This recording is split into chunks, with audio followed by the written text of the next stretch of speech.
Les arbres de problèmes et objectifs sont des outils simples qui font partie de la méthodologie gestion du cycle de projet et du cadre logique. Simple mais redoutablement efficace.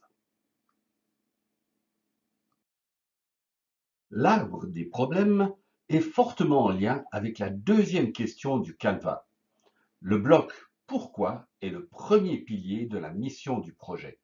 Les besoins existants, que ce soit des problèmes ou des opportunités insaisissables. La bonne logique nous enseigne que toute problématique peut avoir ses origines dans des causes premières et engendrer des conséquences. L'arbre des problèmes est une façon participative et structurée d'y réfléchir. Nous allons vous le montrer avec l'exemple réel d'une coopérative de femmes sénégalaises récupérant des noix de karité pour les transformer en beurre de karité utilisé dans l'industrie cosmétique et dans la fabrication de savon.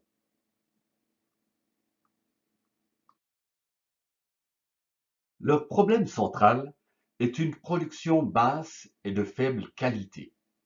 Placez-le au centre d'un tableau ou d'une grande feuille. Mettez-vous ensuite dans la peau d'un enfant de 4 ans qui poserait toujours la même question. Mais pourquoi? Cela vous oblige à penser à toutes les causes possibles. Organisez-les en hiérarchie sous le problème central. Ensuite, mettez-vous à la place d'un adolescent de 14 ans qui répondrait toujours bof, et alors? Cela vous incite à penser à toutes les conséquences du problème central, même les pires.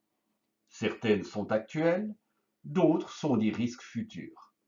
Organisez-les en hiérarchie inversée au-dessus du problème central. Cela vous semble compliqué? Rassurez-vous en regardant leur exemple. 1. Le problème central est placé. 2. La première salve de pourquoi avec un premier niveau de cause. Pour chaque cause du premier niveau, une nouvelle série de pourquoi est posée, entraînant les causes de deuxième niveau.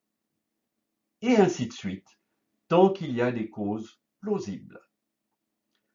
Attention cependant à l'énoncé des causes, qui doivent être des faits et non pas de simples manque de telle ou telle solution. Respectez le tempo. 4. Inverser le processus et remonter avec les premières conséquences, puis les conséquences des conséquences. 5. Souvent, plusieurs conséquences intermédiaires cumulent leur impact négatif sur une prochaine conséquence.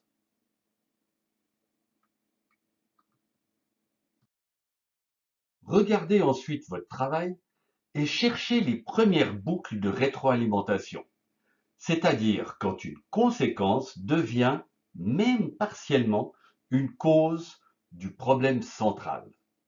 Ici, par exemple, le prix de vente bas empêche l'achat de conditionnement plus approprié du beurre de karité, ce qui maintient un prix de vente bas. C'est ce que vous pouvez aussi appeler le cercle vicieux. Voici ce à quoi ressemblait l'exercice réel avant d'être passé au propre. Bon, finissons-en avec la phase obscure de l'exercice.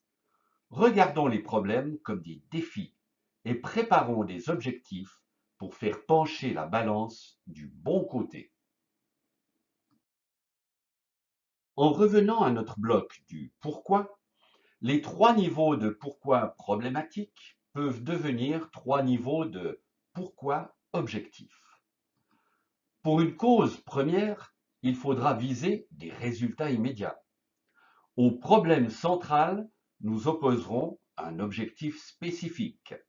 Et pour les conséquences, nous rechercherons un impact positif. Comment?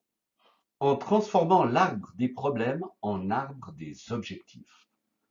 Nous commençons par transformer le problème central en une situation de résolution positive, ce que nous désirons voir passer d'un objectif à un fait.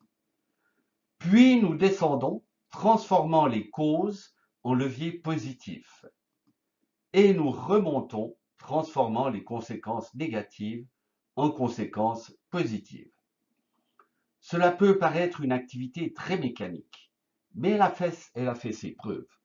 Parfois, il faudra quand même modifier légèrement l'arbre. Voyons notre exemple de production du beurre de karité.